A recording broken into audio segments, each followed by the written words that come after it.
نحمدہ ونصلی علی رسولہ الکریم اما بعد فاعوذ باللہ من الشیطان الرجیم بسم اللہ الرحمن الرحیم۔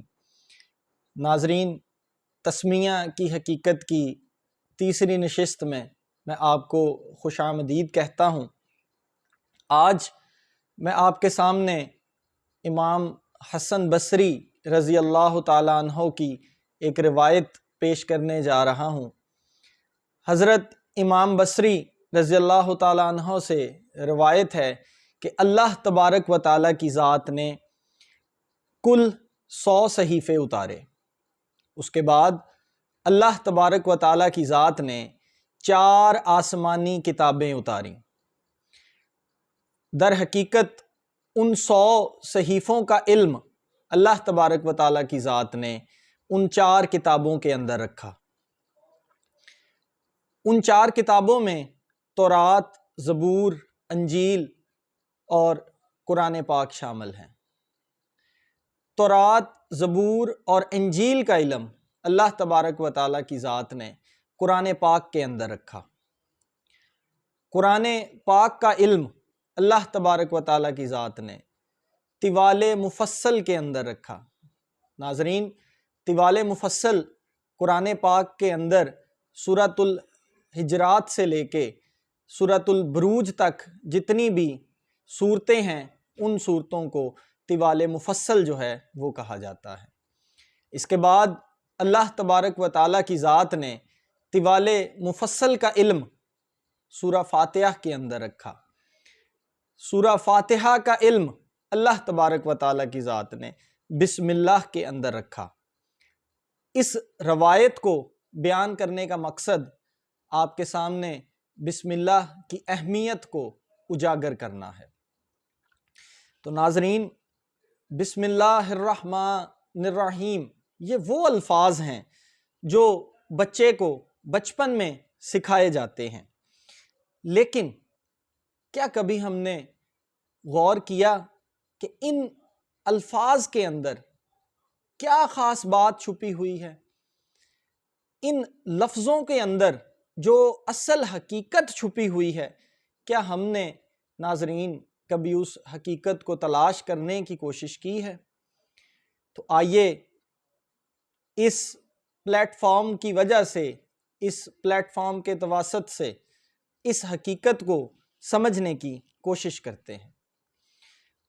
اللہ تبارک و تعالیٰ کی ذات کی سب سے بڑی مہربانی یہ ہے کہ اللہ تبارک و تعالیٰ کی ذات نے ہمیں اشرف المخلوقات میں سے بنایا۔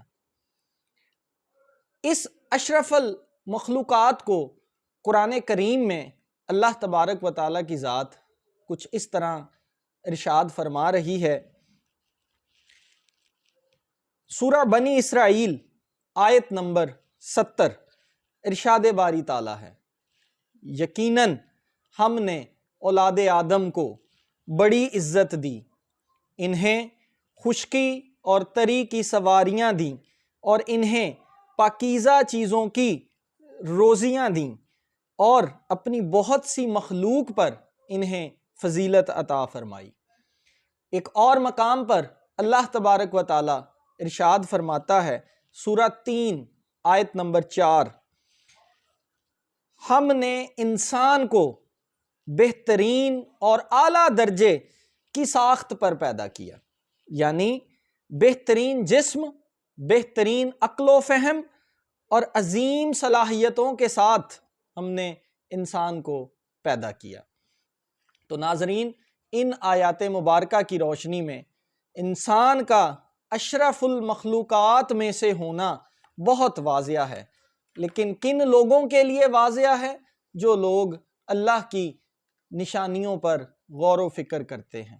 اگر ہم اللہ تبارک و تعالیٰ کی نشانیوں پر غور و فکر کریں گے تو پھر ہمیں ان چیزوں کی جو ہے وہ سمجھ آئے گی۔ اللہ تبارک و تعالیٰ کی ذات کی سب سے بڑی مہربانی یہ ہے کہ اللہ تبارک و تعالیٰ کی ذات نے ہمیں مسلمان گھرانے میں پیدا کیا، اور اس سے بھی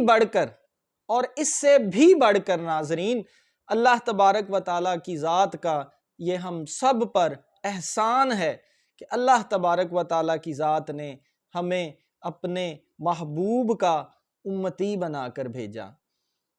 کیا یہ احسان اللہ تبارک و تعالیٰ کی ذات کا ہم پر کم ہے؟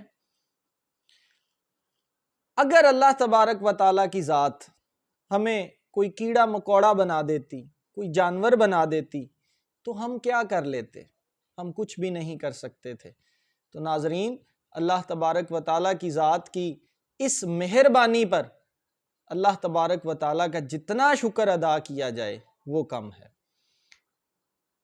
ارشاد باری تعالیٰ ہے سورہ فاطر آیت نمبر 2، اللہ انسانوں کے لیے اپنے خزانہ رحمت سے جو کچھ کھول دے تو اسے کوئی روکنے والا نہیں ہے، اور جو روک لے تو اس کے بعد کوئی اسے چھوڑنے والا نہیں ہے، اور وہی غالب ہے اور بڑی حکمت والا ہے۔ اگر اس آیت مبارکہ پر ہم غور کریں تو اس آیت مبارکہ سے ایک چیز بڑی واضح ہے کہ ہم اپنی مرضی سے کوئی کام کرنا تو دور، اس کا نام تک نہیں لے سکتے۔ بہت میں ایک نکتے کی بات ناظرین آپ سے جو ہے وہ شیئر کر رہا ہوں یہاں پر، اگر آپ اس بات پر دلچسپی رکھیں اور میری باتوں کو توجہ سے سنیں، میں پھر اپنی اس بات کو ریپیٹ کرتا ہوں کہ ہم اپنی مرضی سے کوئی کام کرنا تو دور، ہم اپنی مرضی سے اس کا نام تک جو ہے وہ نہیں لے سکتے۔ ہم اس کا نام بھی اس وقت لے سکتے ہیں جب اللہ تبارک و تعالیٰ کی ذات ہمیں اس کا نام لینے کی توفیق دیتی ہے، پھر ہم اس کا نام جو ہے وہ لے سکتے ہیں۔ ادروائز ہم اس کا نام تک جو ہے وہ اپنی زبان پر نہیں لا سکتے۔ اگر ہم اس کا نام اپنی زبان پر لاتے ہیں تو اس کا مطلب اس میں اس کی رضا شامل ہے، تو پھر ہم اپنی زبان پر اس کا نام لے کر آتے ہیں، ادروائز ہم اپنی زبانوں پر اس کا نام بھی نہیں لا سکتے۔ قرآن پاک کے اندر ایک اور مقام پر اللہ تبارک و تعالیٰ ارشاد فرماتا ہے سورۃ النحل آیت نمبر 93، اور اگر اللہ چاہتا تو تم سب کو ایک ہی امت بنا دیتا، لیکن وہ جسے چاہتا ہے گمراہ ٹھہرا دیتا ہے اور جسے چاہتا ہے ہدایت فرما دیتا ہے، اور تم سے ان کاموں کی نسبت ضرور پوچھا جائے گا جو تم انجام دیا کرتے تھے۔ ناظرین، اس آیت مبارکہ پر اگر ہم غور کریں تو ہمیں پتہ چلتا ہے کہ اللہ تبارک و تعالیٰ اگر چاہتا تو ہم سب کو ہدایت پر پیدا کر دیتا، مگر اللہ تبارک و تعالیٰ کی ذات نے ایسا نہیں کیا۔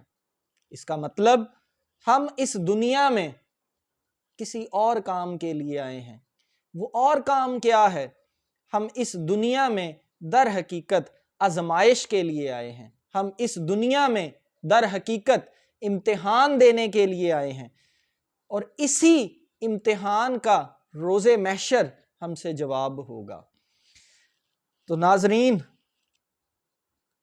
بہت نکتے والی بات ہے یہ، ہم اس دنیا میں امتحان دینے آئے ہیں، اور اسی امتحان کا روز محشر ہم سے حساب لیا جائے گا۔ ذرا تنہائی میں بیٹھ کر سوچیں تو صحیح، اس دن کس منہ سے اپنے پروردگار کے سامنے پیش ہوں گے آپ؟ اور اس دن ایک اور چیز کا بھی پوچھا جائے گا، وہ چیز جو اللہ تبارک و تعالیٰ کی ذات نے انسان کو عطا کی، وہ کیا؟ وہ ہے انسان کا شعور۔ اللہ تبارک و تعالیٰ کی ذات نے انسان کو یہ جو شعور کی طاقت بخشی ہے، اس شعور کی طاقت کا بھی اسی دن حساب دینا ہوگا ہمیں، کہ کیا ہم نے اس طاقت کا صحیح استعمال کیا یا اس طاقت کا غلط استعمال کیا۔ اس طاقت کا استعمال کر کے ہم نے اس کی نشانیوں پر غور کیا، ہم نے اس کی نشانیوں پر غور نہیں کیا، تو ناظرین، اللہ تبارک و تعالیٰ کی ذات سے دعا ہے کہ اللہ تبارک و تعالیٰ کی ذات ہم سب کو ان باتوں کو سمجھنے کی توفیق عطا فرمائے۔ آمین۔